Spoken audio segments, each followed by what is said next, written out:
반도체 산업이라는 게 처음 생기던 시절부터 지금까지 무려 70년째 그 중심에 있는 인물이 있습니다. 바로 세계 최대 파운드리 기업 TSMC 창업자 모리스 창이죠. 기계공학을 전공한 가난한 이민자 모리스 창이 어떻게 세계 반도체 시장을 재편하게 됐을까요? 오늘은 반도체 산업의 혁명가 모리스 창을 딥다이브 해보겠습니다. 인류 최초의 반도체 트랜지스터가 미국 벨 연구소에서 발명된 지 1년 반쯤 지난 1949년 중국 출신의 18살 학생이 미국 하버드대 영문과에 입학합니다. 이름은 장중머우, 나중에 모리스 창으로 불리는 인물이죠. 전쟁과 빈곤에 시달리던 조국을 떠나서 온 미국은 그에게는 아주 천국이었다고 하는데요. 모리스 창은 이듬해 MIT로 편입했습니다. 좋은 직장을 구하려면 영문학보단 공학을 전공하는 게 낫겠다고 본 거죠. 거기서 기계공학 석사 학위를 받고 1955년 취업 전선에 나섰는데요. 그에게 포드 자동차에서는 $479, 그보다 훨씬 덜 유명한 전자회사 실바니아는 $480를 월급으로 제시했어요.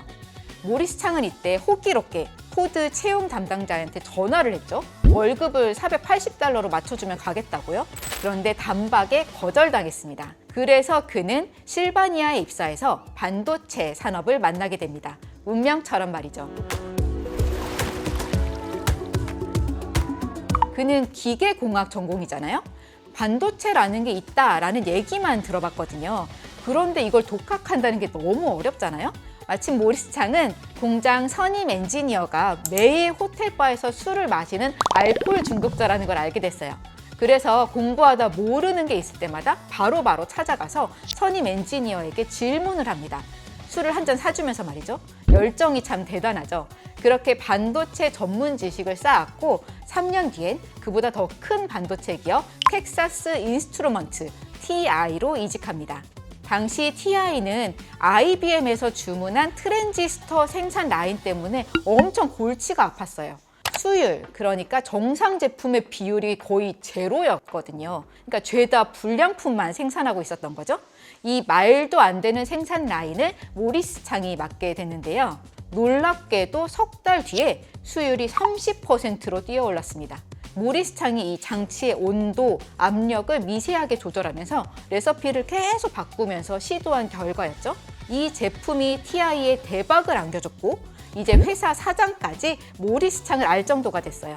회사는 그에게 박사 학위를 지원해주겠다라고 했고 모리스 창은 스탠퍼드대에서 전자공학 박사 학위를 2년 반 만에 마쳤습니다.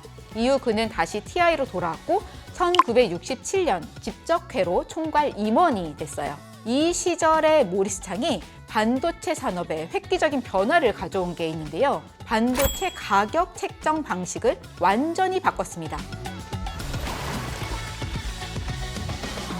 당시의 반도체 판매가는 어떻게 정했냐? 원래 반도체는 초기 자본이 엄청나게 드는 자본 집약적인 산업이잖아요.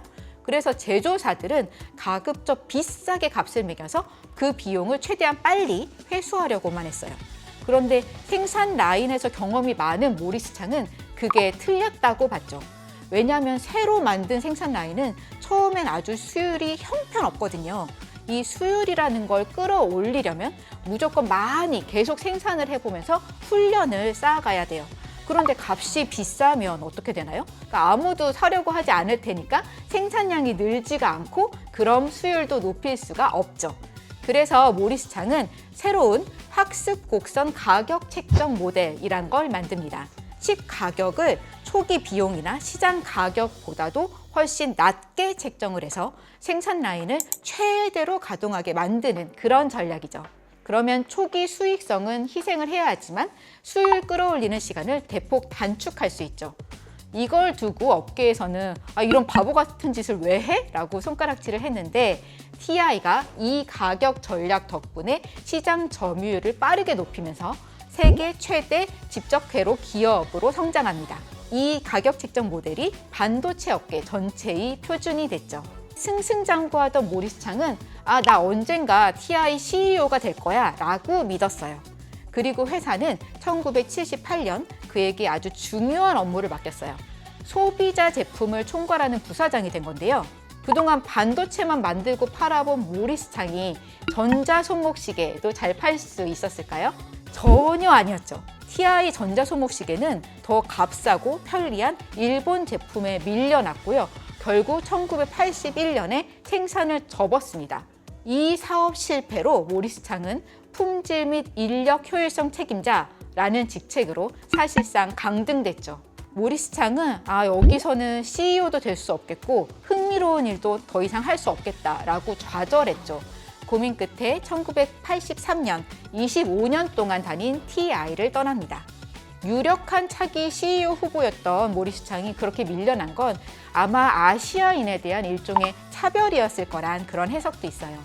어쨌든 그는 제너럴 인스트루먼트라는 새로운 회사의 COO로 자리를 옮겼는데 거기도 1년 만에 다시 그만뒀죠. 그렇게 모리스 창은 1985년 54세 나이에 실업자가 됐습니다. 그런데 이때 일생일대의 제안이 그에게 들어옵니다. 대만 정부가 비영리 연구기관 산업기술연구소 소장으로 오라고 한 거죠. 사실 모리스 창은 대만과는 별로 관련이 없었어요. 그가 대만 사람인 줄 아는 분들도 사실 있을 텐데 실제로는 중국 본토 출신이거든요. 또 국공예전이 한창일 때 이미 미국으로 유학을 왔죠. 주변에서 모두 반대했죠. 대만을 왜 가냐. 그런데 그는 대만의 제안을 덥석 받았습니다. 대만이 제시한 자리는 나한테 완전히 새로운 종류의 일이었다. 너무 새롭고 도전적으로 보여서 월급이 적은데도 왔다. 그러니까 한마디로 돈이 아니라 가슴 뛰는 도전을 선택했던 거예요. 그리고 몇 주 뒤에 리거딩 대만 경제부 장관이 그를 불렀습니다. 대만에 새로운 반도체 기업을 만들어야겠으니까 당신이 맡아달라면서 일주일 안에 총리한테 사업 계획서를 갖고 오라고 했죠. 그리고 다음 날 또다시 얘기해요. 일주일 아니고 3일 뒤에 프리젠테이션 하라고요. 아니 며칠 만에 그런 걸 할 수 있나 이게 말이 되나 싶잖아요. 모리스 창은 그때 그 얘기를 듣고 바로 아이디어가 떠올랐다는 거예요. 그래서 불과 나흘 만에 세계 최초의 순수 파운드리 기업을 만들기 위한 사업 계획서가 탄생합니다. 그게 바로 TSMC입니다. 반도체 좀 아시는 분들은 다들 익숙하시겠지만 반도체 기업엔 세 종류가 있죠. 인텔, 삼성전자처럼 설계, 생산을 모두 하는 종합 반도체 회사 IDM, 설계만 하고 생산을 다른 데 맡기는 팹리스, 그리고 팹리스 주문을 받아서 생산만 하는 파운드리인데요. 1985년만 해도 사실상 거의 대부분이 종합 반도체 회사였어요. 설계만 우리가 하고 생산을 남에게 맡기는 그런 팹리스란 개념이 없다시피 했죠.